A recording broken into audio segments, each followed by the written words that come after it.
तो दोस्तों, working capital और वर्किंग कैपिटल गैप क्या होता है?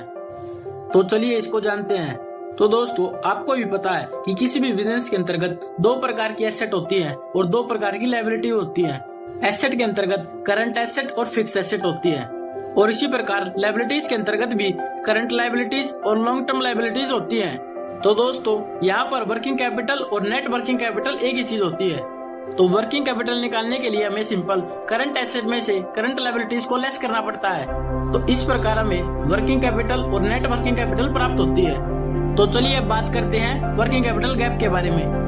तो दोस्तों, वर्किंग कैपिटल गैप हमेशा जब भी कभी आप लोन के लिए अप्लाई करते हो तो बैंक द्वारा वर्किंग कैपिटल गैप निकाला जाता है। तो दोस्तों, वर्किंग कैपिटल गैप निकालने के लिए हमें सिंपल करंट एसेट में से करंट लायबिलिटीज को तो लेस करना पड़ता है, लेकिन इसके साथ साथ करंट लायबिलिटीज के अंतर्गत जो बैंक द्वारा करंट फैसिलिटी आपको प्रदान की गई है उनको लेस करना पड़ता है। जैसे कोई भी लोन या कोई भी लिमिट आपकी जिसका भुगतान 1 साल के अंतर्गत किया जा सकता है। तो इस प्रकार दोस्तों, वर्किंग कैपिटल गैप निकालने के लिए यह फॉर्मूला बन जाता है। तो दोस्तों, सवाल यह उठता है कि वर्किंग कैपिटल गैप क्यों निकाला जाता है?